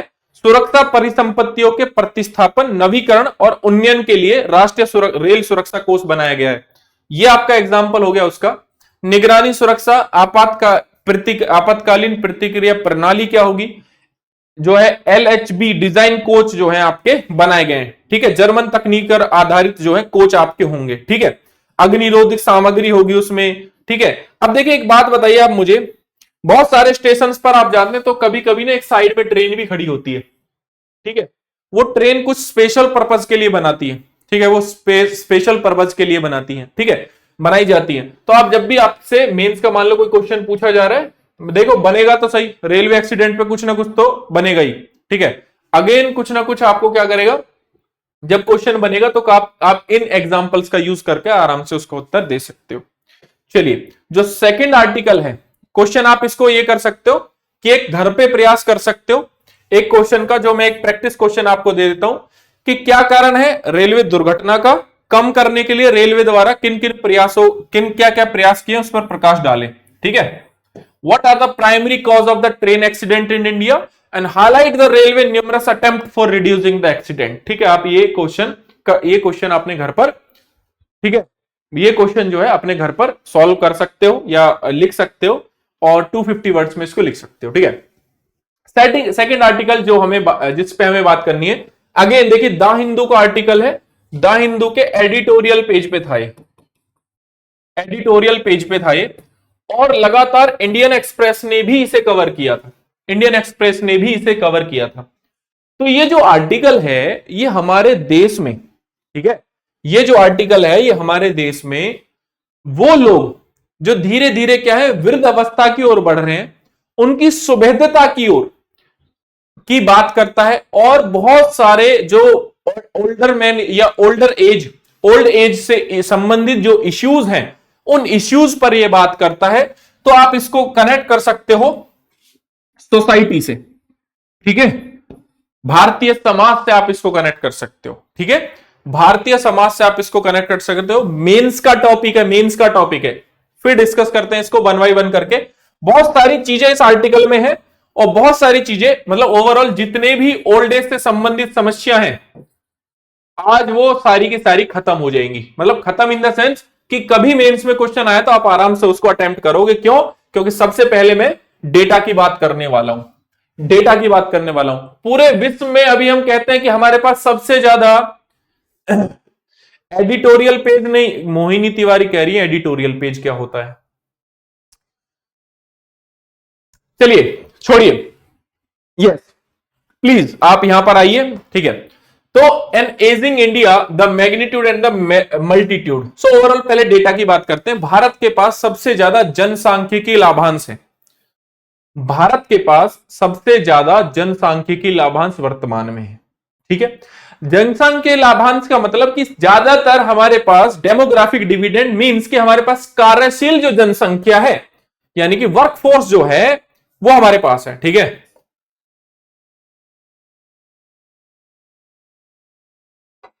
ठीक है, कार्य जो वर्कफोर्स है वो हमारे पास बहुत ज्यादा है। ठीक है, अब आप देखोगे तो 2050 तक इसकी जो वृद्ध आबादी है उसमें 4 गुना बढ़ोतरी होने वाली है, यह माना गया है। वर्तमान जो 153 मिलियन लोग जो हैं 60 वर्ष और उससे अधिक की आयु के हैं, और 2050 तक यह आबादी पहुंच जाएगी 347 मिलियन। भारत की बात कर रहा हूं मैं, इस डेटा को यूज करना है जब भी क्वेश्चन पूछा जाएगा, जब पूछा जाएगा तो यूज करना है। संयुक्त राष्ट्र जनसंख्या कोष भारत की एजिंग रिपोर्ट, देखो जो भी डेटा है ये ऑथेंटिक है। ठीक है, ऑथेंटिसिटी बढ़ती है तो आप लिखोगे ना भारतीय एजिंग रिपोर्ट 2023 के अनुसार भारत की वृद्ध आबादी 10.5% है और 2050 तक बढ़ के कितनी हो जाएगी 20.8% हो जाएगी। तो ये जब डेटा आप लिखोगे ना वहां पर, मान लो एक क्वेश्चन मैं आपको दूं, ठीक है, ओल्ड एज इश्यूज के बारे में, हालांकि ऐसे लिखा जा सकता है इस पे, तो आप इस डेटा को जब यूज करोगे तो आपकी ऑथेंटिसिटी बढ़ती है आंसर में, और ऑथेंटिसिटी बढ़ने का मतलब आपके मार्क्स बढ़ते हैं। ठीक है, हवाबाजी में बहुत सारे लोग लिखते हैं, ठीक है, फालतू चीजें।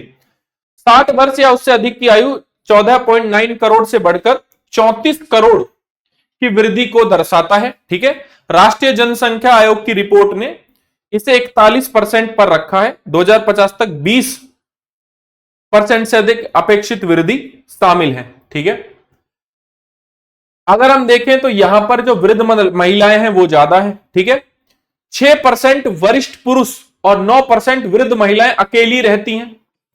70% वृद्ध ग्रामीण क्षेत्र में रहते हैं। आप बताइए वृद्धों की जो हालत है वो ग्रामीण क्षेत्र में ज्यादा बढ़िया है या शहरों में? बताओ। बागबान मूवी देखी है?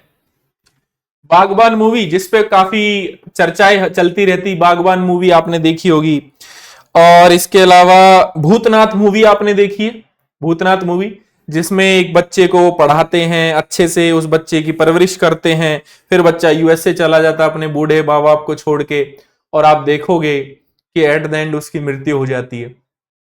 आज भी मुझे पर्सनली, देखिए किसी की अगर कोई ग्रामीण कोई शहरी क्षेत्र में रहता हो तो बुरा नहीं मानना है, मेरी ऐसी पर्सनल भावना है, कि भावना भी है और ये कहीं ना कहीं बहुत हद तक सत्य भी है, कि ज्यादातर जो ग्रामीण क्षेत्र के लोग हैं वो अपने वृद्ध लोगों का ज्यादा ख्याल रख रहे हैं, मतलब अपने बूढ़े माँ बाप का ज्यादा ख्याल रखते हैं। कैसे कैसे रखते हैं?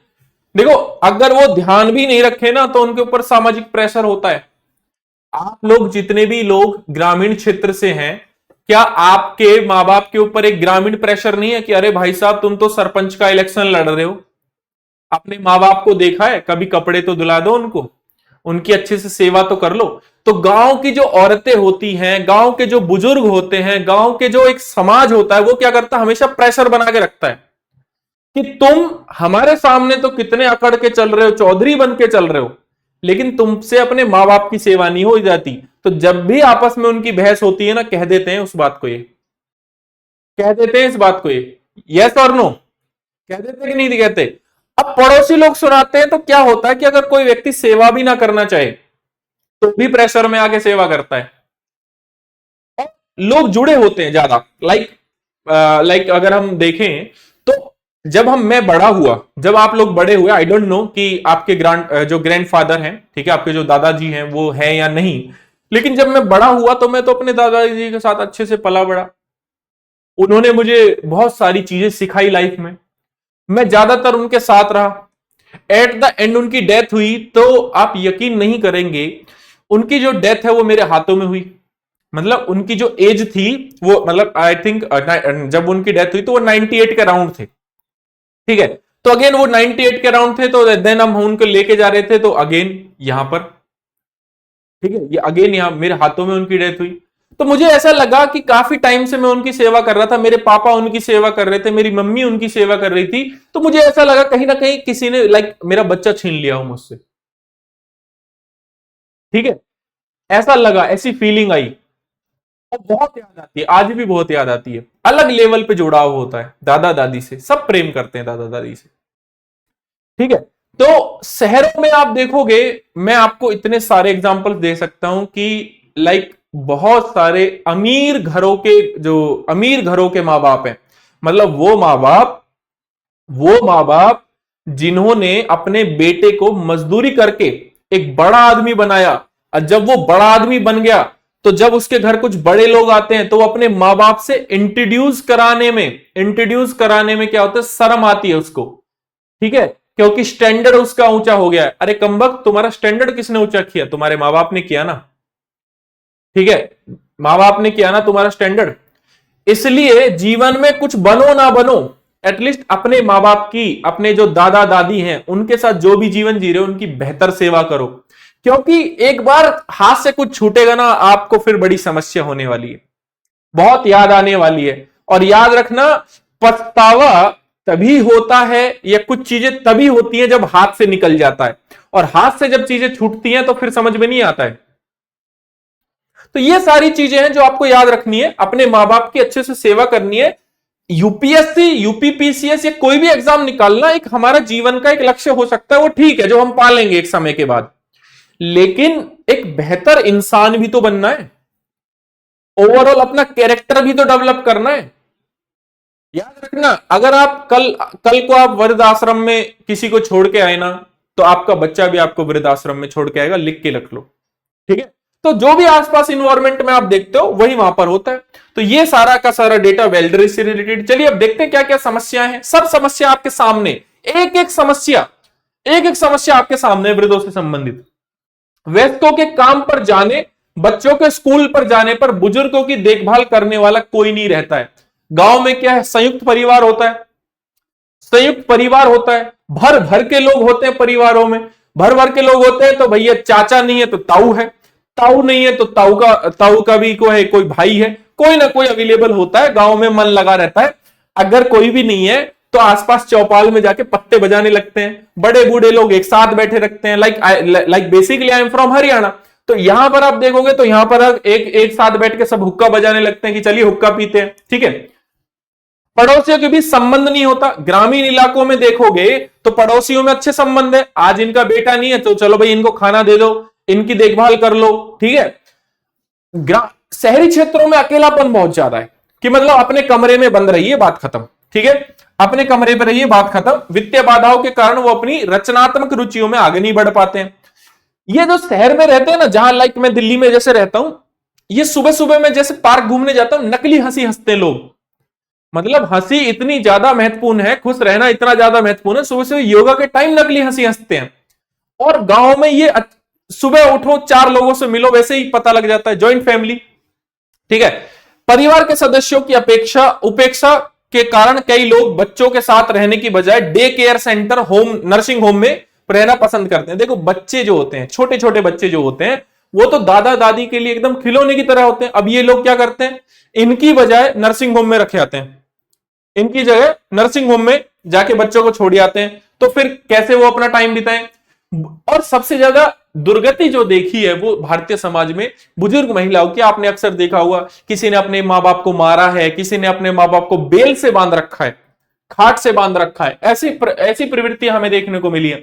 तो पुरुषों की तुलनाओं में महिलाएं जो हैं वो ज्यादा भेदभाव उन्हें सहना पड़ रहा है।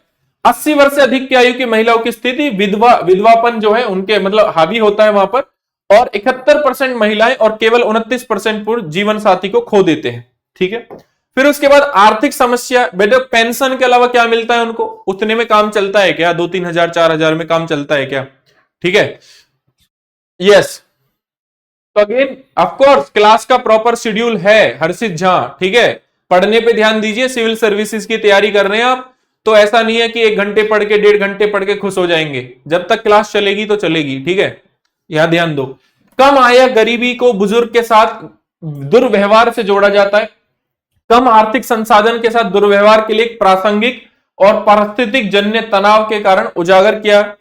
और अगर छोटी छोटी बातें यहां पर जो है, व्यक्तिगत आय वाले 22% वरिष्ठ भारतीय प्रतिवर्ष कितनी 12,000 से कम कमाते हैं, तो कैसे उनका काम चलेगा। उनके स्वास्थ्य संबंधी समस्याएं, लंबी आयु में वृद्धि, संयुक्त परिवार का खत्म होना, सामाजिक ताने बाने का टूटना बुजुर्गों के अकेलेपन का कारण है। खराब स्वास्थ्य रिपोर्ट, 25% बुजुर्ग खराब स्वास्थ्य रिपोर्ट। और आगे जाके समस्या बढ़ने वाली हेल्थ इश्यूज, ठीक है, अरे पीडीएफ मिल जाएगी, ठीक है, टेलीग्राम पर। 25% बुजुर्गों की हालत आज खराब है, कल ज्यादा होने वाली है, क्योंकि खाना पीना चेंज हो रहा है, डायबिटीज बढ़ रहा है, ठीक है। तो अगेन ये ज्यादा दिक्कत होने वाली है। विकलांगता है 45 वर्ष से उससे अधिक, लगभग 40% लोग विकलांगता से पीड़ित हैं, ठीक है। मधुमेह, कैंसर काफी आम है बुजुर्गों में, ठीक। दुर्व्यवहार की रिपोर्ट 5%, ग्रामीण महिलाओं द्वारा इसकी रिपोर्ट अधिक बार की जाती है, ठीक है। तो ऐसे में सरकार ने क्या क्या प्रावधान किए हैं, ठीक है। प्रावधान क्या क्या है, मेजर्स क्या क्या है, चलिए देख लेते हैं। संविधान समानता के अधिकार को मौलिक अधिकार के रूप में गारंटी देता है। सामाजिक सुरक्षा संघीय और राज्य सरकार की समवर्ती सूची में जिम्मेदार, मतलब समवर्ती सूची में आता है ये विषय, और ये जिम्मेदार है सरकार इसके लिए कि सभी के अधिकारों को सुनिश्चित करे, ठीक है। डीपीएसपी में देखोगे तो वृद्ध नागरिक के प्रति सरकार के कर्तव्य का प्रावधान है। अनुच्छेद 41 में वृद्ध नागरिकों के लिए रोजगार, शिक्षा और सार्वजनिक सहायता के अधिकार की गारंटी दी गई है, ठीक है। ऐसे ही डीपीएसपी का आर्टिकल 46 और 47, ठीक है। नेशनल पॉलिसी फॉर सिटीजन, मतलब जो सीनियर सिटीजन है, बुजुर्गों के लिए जो है राष्ट्रीय नीति का उद्देश्य वरिष्ठ नागरिकों, विशेष रूप से वृद्ध महिलाओं के हितों को राष्ट्रीय विकास चर्चा करके उसको मुख्य धारा में लाना है। उनको आर्थिक स्थिरता, गृह देखभाल सेवाएं, वृद्धावस्था पेंशन, सामाजिक बीमा योजना, आवास और अन्य कार्यक्रम सेवाएं प्रोत्साहित करें। देखो इश्यूज तो आप लिख लोगे, जब भी आपसे पूछा जाएगा ना कि गवर्नमेंट मेजर्स क्या क्या है, ठीक है, सरकार ने क्या क्या कदम उठाए, तो आपको ये चीजें रटनी पड़ेंगी। बहुत साफ तरीके से कह रहा हूं, जब आपसे पूछा जाएगा तो ये चीजें आपको रटनी पड़ेंगी, ठीक है। लाइक ये वाला देखिए, वरिष्ठ पेंशन बीमा योजना, प्रधानमंत्री वय वंदना योजना, ठीक है, 2017 में बुजुर्गों को सामाजिक सुरक्षा प्रदान करने के लिए शुरू की गई। Integrated programme for older pension, SAGE initiative, senior care ageing growth engine, ठीक है, सेज इनिशिएटिव। नीति आयोग ने SDG India index dashboard 2021 launch किया है। ठीक है, इसका उद्देश्य सभी भारतीय राज्यों केंद्र शासित प्रदेशों में परिणामों और प्रभावों को परिष्कृत और बेहतर बनाना है। ठीक है, मतलब वृद्धों से संबंधित। ठीक, तो ये सारी चीजें हैं जो आपको पता होनी चाहिए। लास्ट आर्टिकल जो हमें आज डिस्कस करना है आज की इस क्लास में, दैट इज आपका क्राइसिस ऑफ कैपिटलिज्म। पहली बात तो प्रीलिम्स का कोई भी एक क्वेश्चन बन सकता है क्योंकि इस बार बुक से क्वेश्चन पूछा है। तो एक बुक लिखी है रुचिर शर्मा ने, और बुक का नाम यहां पर देखो आर्टिकल में दिया हुआ है, what went wrong with capitalism. पूंजीवाद के साथ आखिर क्या गलत हो रहा है, what went wrong with the capitalism. ठीक है, तो इस आर्टिकल में कैपिटलिज्म के बारे में बात की हुई है, कैपिटलिज्म किस तरीके से समाज का शोषण करता है, उस बुक में क्या क्या चर्चाएं हैं कैपिटलिज्म की, ये सारी बात की हुई है। तो चलिए, कैपिटलिज्म से अगर मैं पूछूं आपसे तो कैपिटलिज्म होता क्या है, क्या इसके अंदर इश्यू है, क्या सजेशंस है। तो सबसे पहले कैपिटलिज्म को कहते हैं हिंदी में पूंजीवाद। चलिए अब इसको समझते हैं अच्छे से, क्या होता है पूंजीवाद। कोई बताएगा मेरा प्यारा व्यक्ति? पूंजीवाद, यस बेटा, क्या होता है पूंजीवाद? अगर मैं आपसे पूछूं कि चलिए इसकी परिभाषा बताएं तो क्या होता है पूंजीवाद, बताएगा कोई? अरे प्रीति यादव, मैंने बोल दिया ना आपको नोट्स मिल जाएंगे लगातार। सर नोट्स दे दीजिए, नोट्स दे दीजिए, एक ही चीज के पीछे क्यों पड़ जाते हो आप लोग? मिल जाएंगे, इट मींस मिल जाएंगे। ठीक है, क्या होता है, क्या होता है आपका? चलिए चलिए कमेंट्स में देख लेता हूं एक बार। ठीक है, मार्केटिंग, अच्छा। तो इसकी परिभाषा अगर लिखनी है किसी को तो पूंजीवाद एक ऐसी अर्थव्यवस्था, ठीक है, एक ऐसी अर्थव्यवस्था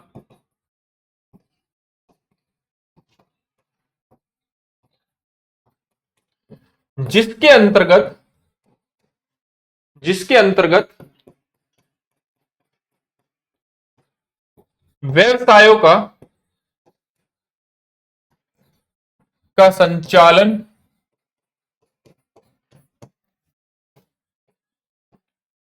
व्यक्तिगत हित के लिए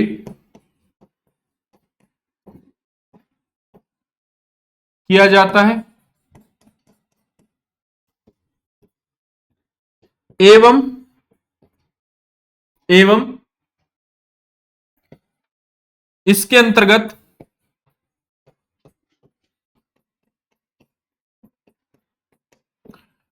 व्यवसायों पर निजी क्षेत्र का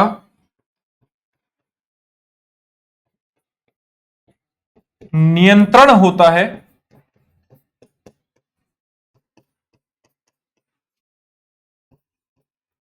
न कि राज्य का, न कि राज्य का। ठीक है, न कि एक ऐसी अर्थव्यवस्था जिसमें व्यवसायों का संचालन व्यक्तिगत लाभ के लिए किया जाता है और व्यवसायों पर व्यक्तिगत नियंत्रण होता है या निजी क्षेत्र का नियंत्रण होता है, किसी राज्य का नियंत्रण नहीं होता। राज्य की बात मैं करता हूं तो सरकार की बात करता हूं। ठीक है बेटा, स्मिता त्रिपाठी जो सीरियस नहीं है, एक दिन वो सफर करेंगे, उससे फर्क नहीं पड़ता। मैं केवल उन बच्चों के लिए आया हूं जो पढ़ना चाहते हैं। ठीक है, यस क्या कह रहे हैं? खुली अर्थव्यवस्था, ओपन इकोनॉमी, वो अलग है। हाँ, ओपन इकोनॉमी कह सकते हैं। भारत के पास जो इकोनॉमी है वो देखो, सबने अगर किसी ने पढ़ा है तो भारत के पास मिश्रित अर्थव्यवस्था के लक्षण है ना। लेकिन हम धीरे धीरे किसकी ओर जा रहे हैं? पूंजीवाद की ओर जा रहे हैं। धीरे धीरे भारत पूंजीवाद की ओर बढ़ रहा है। जिस हिसाब से हमें बैंकों का प्राइवेटाइजेशन, बैंकों का मर्जर हमें देखने को मिल रहा है, हमें रेलवे का धीरे धीरे प्राइवेटाइजेशन देखने को मिल रहा है, हर जगह एफडीआई घुसेड़ दिया जा रहा है कि आप एफडीआई लेके आ सकते हो। तो यहां पर हम धीरे धीरे मिश्रित अर्थव्यवस्था से पूंजीवादी अर्थव्यवस्था की ओर जा रहे हैं, जबकि अमेरिका पूरी तरीके से पूंजीवादी अर्थव्यवस्था पर आधारित है। ठीक है, फिर हम बात करते हैं पूंजीवादी अर्थव्यवस्था की वजह से क्या हमें नुकसान होता है, क्या क्या इश्यूज हैं, कौन कौन से ऐसे मुद्दे हैं जो पूंजीवादी अर्थव्यवस्था में हमें पता होनी चाहिए। पूंजीवादी अर्थव्यवस्था में अगर मैं पूछूं आपसे क्या हमें नुकसान है तो कोई बताएगा? भाई आप भी तो एक दो पॉइंट दिया करो। अभी तो यूपीएससी केवल और केवल नोट्स पढ़ लेने से नहीं होगा। यूपीएससी में पूरा टाइम सोचना पड़ता है, पूरा टाइम सोचना पड़ता है, पूरा टाइम लिखना पड़ता है, पूरा टाइम माइंड में मैपिंग बनानी पड़ती है, पूरा टाइम ब्रेनस्टॉर्मिंग करनी पड़ती है, तब जाके सारी चीजें आती हैं यहां पर। ठीक है, ठीक है। लाइक सबसे पहला इशू है इकोनॉमिक इशू, आर्थिक इशू, इकोनॉमिक इशू। चलिए बताइए इकोनॉमिक इशू। चलो मैं पॉइंट्स दे देता हूं। अमीर और अमीर हो जाते हैं, गरीब और गरीब हो जाते हैं, बिल्कुल। चलो ये बहुत अच्छा पॉइंट है जिस बच्चे ने बताया है कि यहां पर आय असमानता बढ़ती है।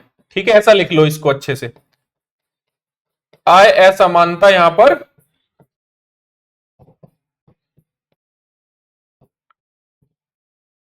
आय असमानता यहां पर बढ़ती है, और आय असमानता बढ़ती है, गरीब और गरीब होता है, अमीर और अमीर होता है।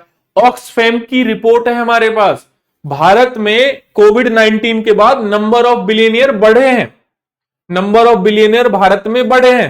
ठीक है, नंबर ऑफ बिलियनियर भारत में बढ़े हैं, विश्व में भी नंबर ऑफ बिलियनियर बढ़े हैं। गरीबी रेखा में भारत का यह हाल है कि 80 करोड़ लोगों को हम पीडीएस के थ्रू दाल चावल और अनाज बांट रहे हैं। तो इस तरीके से आप देख सकते हो समावेशी विकास की कमी है। वेरी गुड बेटा, बहुत अच्छे पॉइंट्स बोल रहे हो आप। ठीक है, ठीक है। देखो इकोनॉमिक इशू में एक पॉइंट यह भी है कि आर्थिक रूप से कभी तो मंदी आती है, लाइक 2008 में आई थी आर्थिक मंदी, या फिर आर्थिक तेजी आती है। तो कब आर्थिक तेजी आएगी कब आर्थिक मंदी आएगी इसका कुछ हमेशा ज्यादा अंदाजा होता नहीं है, अनसर्टेन होता है ये। तो इससे क्या होता है, इससे क्या होता है, एक चक्रीय अर्थव्यवस्था जो है बनी रहती है और इसका हमेशा डर लगा रहता है। ठीक है, और क्या इकोनॉमिक इश्यू हो सकते हैं, और क्या इकोनॉमिक इश्यू हो सकते हैं? बिल्कुल, तो जो भी पॉइंट्स आपने दिए बिल्कुल सही है। बेरोजगारी यहां पर बढ़ती है, आप गरीब और गरीब होते हैं, अमीर और अमीर होते हैं, पूंजीवादी जो अर्थव्यवस्था है वहां पर जिसका जितना ज्यादा इनोवेशन होता है उसको उतना लाभ होता है। ठीक है, और भारत जैसे देश में पूंजी मिश्रित अर्थव्यवस्था ही बेहतर चल पाएगी। ठीक है, ठीक है, सही कह रहे हो। बिल्कुल। चलिए और क्या कह रहा है ये बच्चा, समाज में पिछड़े वर्ग का समुचित विकास में बाधा आती है। बिल्कुल, बहुत मतलब बहुत सारे पॉइंट्स आप इसमें ऐड कर सकते हो। और क्या होता है बेटा, और क्या होता है, मोनोपोली हो जाती है, मोनोपोली। अब आप बताइए, लाइक मैं क्या करता था पहले जब मैं स्टूडेंट लाइफ में था, जब हम तैयारी करते थे तो मैं क्या करता था कि सब्जी भी खरीदने जाता था, सामान भी लेने जाता था, क्योंकि ब्लिंकिट वगैरह से महंगा आता था। आज क्या करता हूं, कौन जाएगा, अभी 10:30 बजे 11 बजे मैं क्लास खत्म करके यहां से जाऊंगा, थक चुका हूंगा, सीधा खाना खाऊंगा। अगर मुझे कुछ खाना है, लाइक मुझे आइसक्रीम खानी है, रात को आइसक्रीम खाने का मन है, तो आइसक्रीम मैं क्या करूंगा, सीधा ब्लिंकिट से मंगा दूंगा। जूस पीने का मन हुआ, सीधा ब्लिंकिट से ऑर्डर कर दूंगा, जेप्टो से ऑर्डर कर दूंगा। इससे क्या होता है कि धीरे धीरे जहां से मैं सामान खरीद रहा था, यानी कि जो छोटे छोटे उद्यमी होते हैं, छोटे छोटे उद्यमी जो होते हैं वो धीरे धीरे खत्म हो जाते हैं। और आप देखोगे तो बड़े लेवल पर भी, बड़े लेवल पर भी, बड़े लेवल पर जो एमएनसीज होती हैं वो क्या करती हैं, अपना एकाधिकार जमा देती हैं। एकाधिकार उनका जम जाता है, तब मोनोपोली बहुत ज्यादा हो जाती है उनकी। ठीक है, 10:30 तक चलेगी, 10:30 तक चलेगी क्लास। ठीक है, प्रोडक्ट का प्राइस फिर वही तय करते हैं, रोजगार की कमी होती है, बिल्कुल। घरेलू उद्योगों को नुकसान होता है। ठीक है, घरेलू उद्योगों को नुकसान होता है। और लिख लो आप इसमें क्या लिखना चाह रहे हो, घरेलू उद्योग का नुकसान। ठीक है, पहला पॉइंट तो हो गया ये। चलिए अब हम बात करते हैं, अब हम बात करते हैं सामाजिक की, सामाजिक इश्यूज क्या क्या है, सोशल इश्यूज क्या क्या होंगे इस कंपनी की वजह से, सोशल इश्यूज क्या क्या होंगे इस कंपनी की वजह से, यस बताइए। सोशल इश्यूज क्या क्या होंगे बेटा बताइए। घरेलू उद्योगों को नुकसान होगा, आप नोट कर लीजिए। यस बिल्कुल। और क्या सोशल इश्यूज होंगे बताइए। ब्रेनस्टॉर्मिंग क्या होता है रितिका गुप्ता? बेटा अब क्या बताएं, अपने ही मन में विचार करना एक टॉपिक के बारे में, अपने इस टॉपिक को फ्रेगमेंट करना, किस तरीके से हम कैसे पढ़ सकते हैं, ठीक है। बिल्कुल। सामाजिक लाभ आप देखोगे तो जो लेबर क्लास होती है, लेबर जो क्लास होती है यानी कि जो श्रम वर्ग होता है, उसका एक्सप्लॉयटेशन होता है, उसका एक्सप्लॉयटेशन होता है यानी कि शोषण होता है। आप देखोगे कम कम दाम में उनको रखा जाता है। आप देखो आज भी देखो बेटा, बुरा नहीं मानना जितनी भी महिलाएं इस क्लास में हैं बेटा, मैं आपको बता देता हूं कि जब आप जॉब करने जाते हो ना प्राइवेट सेक्टर में, पुरुषों के मुकाबले कम सैलरी वोमेन की, पुरुषों के मुकाबले कम मजदूरी वोमेन को मिलती है, ठीक है। ये सब क्या है, आय असमानता ये सब बढ़ रही है, लोगों में शोषण ज्यादा हो रहा है, कम दाम पर आपको 12-13 हजार में अनएम्प्लॉयमेंट इतनी ज्यादा है, ठीक है। ये कोशिश करते हैं कि मैक्सिमम, क्योंकि ये कोशिश करते हैं कि इनको मैक्सिमम प्रॉफिट लेना है, ज्यादा से ज्यादा लाभ कमाना है, मजदूरी कम मिलेगी बिल्कुल, ठीक है। और क्या इश्यूज हैं, बिलियनियर राज है, जो हम डिसाइड करेंगे वही होगा, चाहे सरकार हो चाहे कोई भी कंपनी हो। रिलायंस इंडस्ट्री देखो कितनी बड़ी बन गई है आजकल, रिलायंस इंडस्ट्री है, बहुत सारे बड़े बड़े इंडस्ट्रीज हैं जो आपको पता लग जाएगी कि देश में केवल और केवल बिलियनियर राज है ना। मतलब पूंजीवादी अर्थव्यवस्था में, हमारी तो सामाजिक और पूंजीवादी दोनों है, मिश्रित अर्थव्यवस्था है, ठीक है बेटा। उपभोक्तावाद ज्यादा होता है समाज में, उपभोक्तावाद बहुत ज्यादा होता है समाज में, कंज्यूमरिज्म बहुत बढ़ता है बेटा। जब हम थे ना तो हम क्या करते थे कि मम्मी कट्टे सी के दे देती थी, उसी में अपनी किताब रख के सरकारी स्कूल में पढ़ने जाया करते थे, खाने पीने में कोई ज्यादा डिमांड नहीं होती थी। खिलौने के नाम पे आपको याद होगा तो लकड़ी का एक स्कूटर मिलता था 3 पहिए का, उसी को चलाए चलाए घूमते थे। आज मेरी बेटी है, क्या बोलती है बेटी, बेटी बोलती है कि मेरे को चाचू ये चाहिए, है ना, लाइक मेरे को आर्चरी चाहिए, लाइक मेरे को क्या चाहिए कि मेरे को ओवरऑल एक पहिए वाला जो वो आता है ना, स्केटिंग स्केटिंग चाहिए मुझे, कैरम चाहिए मुझे, ये टैबलेट चाहिए चलाने के लिए, है ना। ये सब क्या है, ये सब एग्जाम्पल है कंज्यूमरिज्म का, ये सब एग्जाम्पल है। हम अफोर्ड नहीं कर पाए लेकिन हम अपने बच्चों के लिए तो अफोर्ड कर पा रहे हैं। तो जब भी वो जाती है, लाइक मैं कभी भी घर जाता हूं तो मेरी भतीजी आती है, बोलती है चाचू चलो शॉपिंग करने चलते हैं।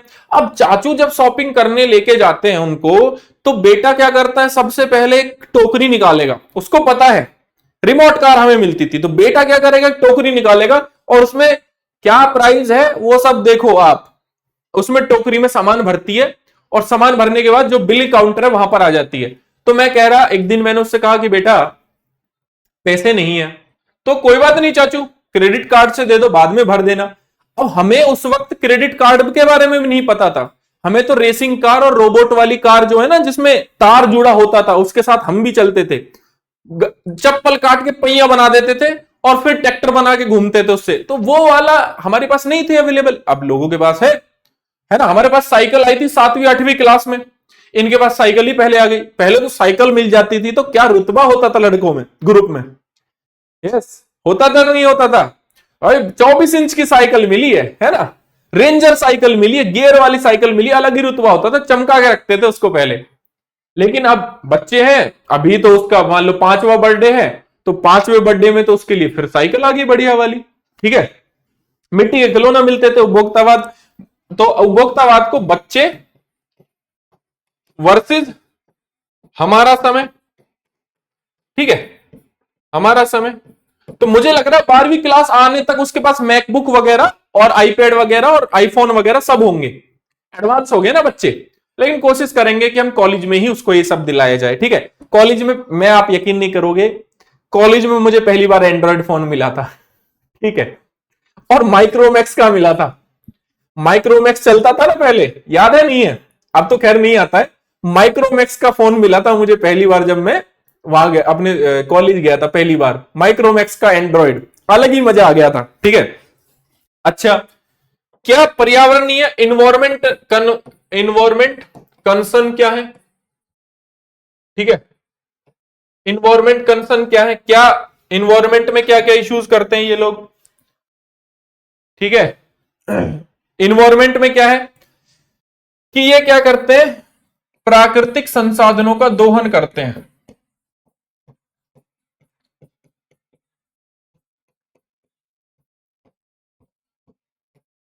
दोहन,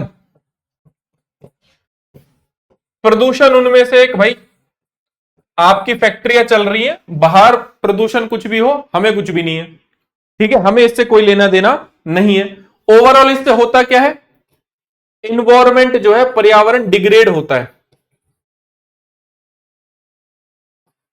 ठीक है, पर्यावरण में गिरावट हमें देखने को मिलती है।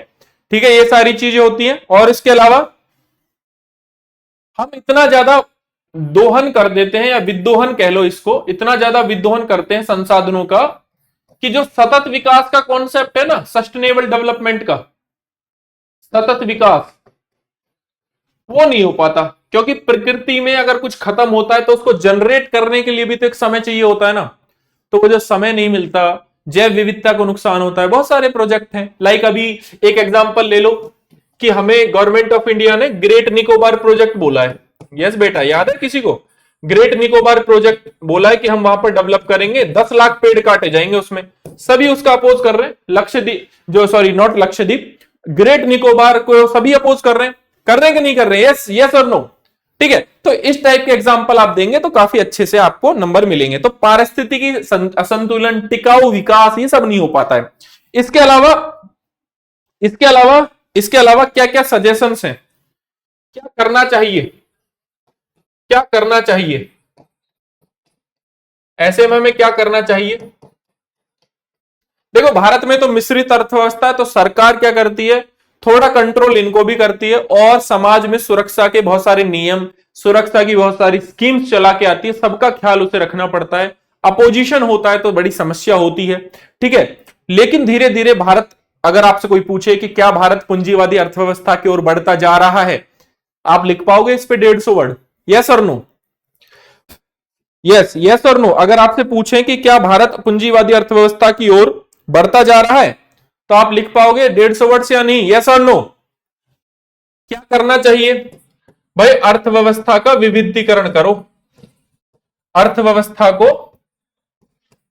विविध करो, डाइवर्सिफाई करो। लाइक एग्रीकल्चर सेक्टर भी हमारा जो पिछड़ रहा है उसको अच्छा करो, मैन्युफैक्चरिंग सेक्टर भी करो, सर्विस सेक्टर भी हमारा अच्छा होना चाहिए। तो अर्थव्यवस्था में जितना ज्यादा डाइवर्सिफिकेशन होगा, तो चलिए 150 वर्ड इसी बात पे लिखिए, 150 वर्ड घर पे इस बात पे लिखने हैं। मैं आपसे मिलूंगा, जो मेरी यूट्यूब की क्लास है उसमें आया करो, वहां पे मैं बहुत सारी चीजें कराता हूं, बहुत सारी चीजें कराता हूं। वहां पर आप देखना, आपको फिर जब 1 महीने बीत जाएंगे देन आपको समझ में आएगा कि क्या करंट अफेयर होता है वहां पे। ठीक है, 150 वर्ड्स लिखने आपको कि क्या भारत की अर्थव्यवस्था विद एग्जांपल। एक एग्जांपल मैं बता देता हूं, FDI like, FDI type sector जो है बढ़ता ही जा रहा है, ग्रीनफील्ड जो है वो होते ही आ रहे हैं। ठीक है, हमारे यहाँ के लोगों के पास क्या नहीं है भाई? कौशल नहीं है। जिस हिसाब से टेक्नोलॉजी चेंज हो रही है, तो कौशल विकास करवाएं, कौशल विकास कराएं, शिक्षा बेहतर दें। ठीक है, और क्या हो सकता है? शिक्षा बेहतर दें, शिक्षा बेहतर दें। 6 बजे क्लास होती है मेरी, डेली लाइव क्लास होती है केजीएसआईएस हिंदी के यूट्यूब चैनल पर। आप आज वाली क्लास भी दे सकते हो, कल वाली क्लास भी देख सकते हो। मेंस के हिसाब से, प्रीलिम्स के हिसाब से हम 5 से 6 टॉपिक डिस्कस करते हैं। साथ ही में प्रीलिम्स के हिसाब से मैं पॉलिटी रिवाइज करा चुका हूं अपने ही 2025 में जो एग्जाम देंगे प्रीलिम्स के लिए, पॉलिटी में रिवाइज करा चुका हूं। इकोनॉमी रिवीजन चल रहा है हमारा, इकोनॉमी का रिवीजन चल रहा है। देखो, जिनका ज्योग्राफी होता है बेटा वो बाद में देख लें, फिर क्या कर सकता हूं, इंटू 2 पे करके, इंटू 1 पे करके। ठीक है, सामाजिक सामाजिक सुरक्षा की स्कीम चलाई जाए। ठीक है, बहुत सारी स्कीम चला भी रखी है, 5 लाख तक का मुफ्त इलाज होता है, जैसे ये सामाजिक सुरक्षा की स्कीम ही तो है। फाइनेंशियल इंक्लूजन गवर्नमेंट कर रही है, तो ये सारी चीजें कोशिश करनी चाहिए। देखो, किसी बच्चे ने लिखा था समावेशी विकास, वेरी गुड, समावेशी विकास। बेटा, ऐसा विकास होना चाहिए जो निचले से निचले, मतलब bottom to top, bottom to top approach होनी चाहिए, कि जो समाज बिल्कुल निचले तबके का लोग है, जो व्यक्ति किसी लाइन में बिल्कुल आखिरी पर खड़ा है, वहां तक वो स्कीम पहुंचे, तो समावेशी विकास हमें करना चाहिए। कोशिश करनी चाहिए गुड गवर्नेंस की, ठीक है, गुड गवर्नेंस, ठीक है, सुशासन की व्यवस्था हमें करनी चाहिए, ठीक है। इसके अलावा सरकार इसके लिए, लाइक भारत सरकार इसके लिए क्या कर रही है बेहतर बनाने के लिए, चलिए हमें पता होना चाहिए। भारत सरकार ने मेक इन इंडिया प्रोग्राम बनाया, भारत सरकार कौशल विकास पर ध्यान दे रही है। भारत सरकार ने चलाया कि नहीं चलाया कौशल विकास? 12th 5 ईयर प्लान देखिए आप, 11th 5 ईयर प्लान देखिए आप, है ना, 11th 12th 5 ईयर प्लान देखिए आप, ये सब क्या समावेशी विकास इनका एक मेन टारगेट था, ठीक है। इसके अलावा बहुत सारी सोशल सिक्योरिटी स्कीम्स चला रखी हैं, बहुत सारी सोशल सिक्योरिटी स्कीम चला रखी है, चाहे आपका किसान सम्मान निधि हो, चाहे आपका 5 लाख तक का आयुष्मान भारत में मुफ्त इलाज हो, जनधन योजना क्यों ना हो, बहुत सारी चीजें सरकार ने इनके लिए की है। आयुष्मान भारत लिख लो, जनधन योजना लिख लो, कौशल विकास लिख लो, आवास योजना लिख लो, मनरेगा लिख लो, मतलब मल्टीपल एग्जाम्पल आप लिख सकते हो, मल्टीपल एग्जाम्पल आप लिख सकते हो बेटा, ठीक है। इसमें तो कमी नहीं है कि भारत क्या कर रहा है, ठीक है। इस बारे में स्टार्टअप हो गया, स्टैंड अप हो गया, बहुत सारे, है ना, डिजिटल इंडिया हो गया, बिल्कुल बेहतर करने के लिए कि जब, यस, ठीक है।